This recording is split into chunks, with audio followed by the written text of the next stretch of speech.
Hi everyone, wishing you a wonderful day. In today's video, we're going to dive into a touching and inspiring journey. The story of Jack, a man who had nothing but a promise and a dream, and how he built a home and a future from scratch. If you find this story meaningful, don't forget to hit that subscribe button so you won't miss any of our upcoming videos. No money, no one beside him, no one to trust. But Jack didn't give up. Not because it was easy, but because of a promise. Because of her. With nothing but grit and heart, Jack decided to build a home, literally from the ground up. Not just a place to live, but something stronger. A symbol of hope, love, and the kind of life you build when storms keep coming, but you stand your ground anyway. That morning, Jack sat at his desk, phone in hand. His voice, though calm, had a firmness to it. If you're free this morning, can you give me a hand? I'm holding a recruitment round for the company.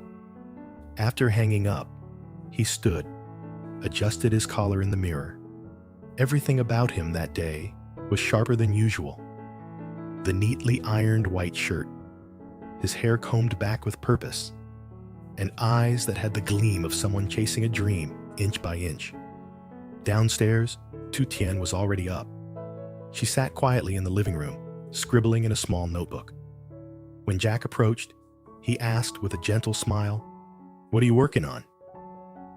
Without looking up at first, she replied, "Just calculating the total sales from the market this month, trying to figure out if I actually made a profit." Her tone was soft, but Jack could feel the weight behind her words. The constant thinking, worrying, hoping. She noticed Jack's polished look and asked curiously, "You look different today. Where are you off to?" "I'm organizing recruitment interviews," he said with a confident smile. She gave a small nod, then added, "I don't know much about hiring, so I probably won't be much help." Jack waved his hand playfully. "No worries. I've got a friend helping me. You just focus on your work." Tu Tien closed her notebook, tucked it into her bag, and quietly said, "Then I'll head to the field, harvest some crops, and try to sell them at the market." So, with separate missions but shared ambitions, they stepped out into the world. Another day, another chance to move forward. Jack got to the company earlier than usual. As he parked his motorbike, he spotted Uncle Dung, already waiting by the gate. A man weathered by experience, Uncle Dung's eyes were serious, yet kind. "You're early," he said with a warm smile. "Do your best today." Just moments later, Trung, Jack's right-hand man, arrived, accompanied by a woman Jack didn't recognize. "Jack, this is Ms. Wah," Trung introduced. "She's got a background in HR and worked for a major corporation. I asked her to help with recruitment today." Jack stepped forward and shook her hand with genuine gratitude. "Thank you for being here. It really means a lot." They wasted no time and headed into the meeting room. The energy inside was focused, but open. Jack clearly laid out what he was looking for. We need people with real experience, who can start right away. A degree is important too, at least college level. But above all, it's attitude I care about. I want people with a growth mindset, with heart, with responsibility. Uncle Dung nodded in agreement. Trung added a few points on communication and teamwork. Ms. Wah contributed insights from her corporate experience, how to spot those who don't just work hard, but work well with others. In less than an hour, the plan was set. And right on cue, the first batch of applicants began arriving. They waited patiently outside, resumes in hand, eyes filled with quiet nervousness and hope. Then the interviews began, one in, one out. Some candidates were confident, others clearly anxious. Some spoke fluently, others stumbled a bit. Each person brought something different to the table. Inside, the panel listened intently, took detailed notes, and made sure every voice was heard. By noon, the room finally quieted down. Jack stood, stepped out into the hallway, and made the final announcement. Thank you for joining us today. We've had a great turnout. Please give us 2 days to finalize decisions. You'll receive an email with your results. The applicants nodded and slowly filed out, their faces a mix of anticipation and relief. Back inside, Jack turned to his team and smiled sincerely. Thank you all for your hard work today. Let's head to my place for lunch.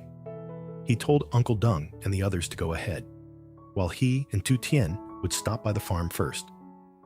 On the way, they made a quick stop at a roadside store. Jack parked the small truck and hopped out first, picking out several cans of cold drinks for the construction crew. Tu Tien joined him, helping load them into the back of the truck. They chatted while working, comfortable, effortless, like two people who had been through enough to appreciate the quiet moments. As the truck rolled forward, their conversation flowed. They talked about the house being built, about the market, about funny moments delivering water for the first time. Laughter filled the small cabin, louder than the growl of the engine. Jack cracked a joke about tripping in the fields on his first day. Tu Tien chuckled, reminding him of the time she forgot her wallet at the market and had to borrow from a vendor. It was the kind of connection that grows in everyday details. The kind where peace isn't in perfection, but in showing up for each other. They arrived at the edge of the farm, where construction on a modest home had just begun. The rain had finally stopped, but the ground was still soaked, puddles everywhere. Jack opened the trunk and pulled out 2 pairs of rubber boots. It's been raining like crazy lately. Regular shoes won't cut it. You'll just slip and fall, he said, handing 1 pair to Tu Tien with a smile. She nodded, put them on carefully.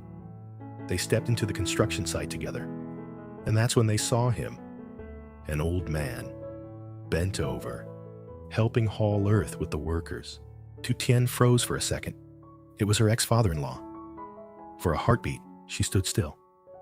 But then she smiled politely and said, "Hello, Dad?"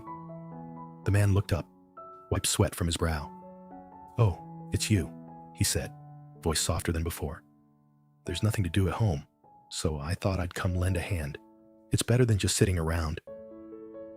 His tone had changed, no longer harsh, calmer now, like someone who had slowly learned to let go. Tu Tien carried the drinks from the truck and passed them out to the workers, who smiled in gratitude. Jack, meanwhile, pulled out the construction plans and handed them to the foreman. "Let's keep this part precise. We'll dig manually, but it has to be square and match to the blueprint." The foreman glanced at the plans, nodded. "Yeah, got it. But this rain, it slowed everything down." Jack clapped him on the back. "No rush. We'll do it right, even if it takes a bit longer." And with that, he rolled up his sleeves. So did Tu Tien. Shovels in hand, sleeves dirtied, they got to work beside the others. One passed the shovel, the other dug. Their movements were in sync, like they'd done this 1,000 times. Their clothes were stained, faces sweaty, but no one complained. Above them, dark clouds gathered once more. But that only made them work faster, urgency in their hands, determination in their hearts. Together, they weren't just building a house. They were building something stronger than storms. As the wind picked up and the first drops of rain began to fall again, the workers started gathering their tools. But Jack and Tu Tien were still there, mud on their arms, boots sinking slightly into the soaked soil, hearts focused only on one thing, building something real. After a few more minutes of digging and adjusting the lines of the foundation, the foreman called out, "We'll need to pause for now. Can't risk safety in this weather." Jack nodded in agreement. "Everyone, take a break. Get some rest." The workers began retreating to the makeshift shelter at the side of the site, where a few planks and tarps kept out most of the rain. Jack and Tu Tien walked back to the truck, wiping their hands on their already dirty shirts. Jack looked at her, smiling through the mess. Pretty sure this shirt's not making it past today. Tu Tien laughed. Neither are these pants, but hey, we earned our mud today. As they sat in the cabin of the truck again, the rain drumming on the roof, the mood softened. The world outside was gray and wet, but inside the truck, it felt warm and alive. Jack glanced toward the construction site. It's not much yet, but it will be. A real home, not just a house. Tu Tien looked out the window with him. I know. I can feel it already. For a moment, neither of them said anything. The quiet wasn't awkward. It was full of understanding, full of memories, full of the invisible threads pulling them forward. When they got home, Uncle Dung, Trung, and Ms. Hua were already waiting around the table, lunch half prepared, laughter floating from the kitchen. You two look like you rolled in the mud, Trung joked, holding back a laugh. Because we basically did, Jack replied, taking off his boots and placing them at the door. Everyone gathered around the table. It wasn't a fancy lunch. Some steamed rice, pickled vegetables, fried fish, and soup. But it was shared with people who had each played a part in this journey. As they ate, the conversation turned to the morning interviews. There's one guy I liked, Ms. Dubois said between bites. Didn't have the flashiest resume, but he had the right attitude. Spoke honestly about his failures. Took responsibility. That stood out. Jack nodded. That's exactly what we need. I don't want people who just say the right things. I want people who mean them. Uncle Dung chimed in. He reminded me of you, Jack. Back when you first started. No support, no big qualifications, just stubborn determination. Jack smiled. Guess that's my niche. Everyone chuckled. The mood was light, but there was a real sense of movement in the air, as if something bigger was being built, not just outside at the construction site, but inside this small home too. After lunch, Trung offered to help clean up, while Jack and Tu Tien slipped out to the backyard. There was a small wooden bench under the shade of a jackfruit tree.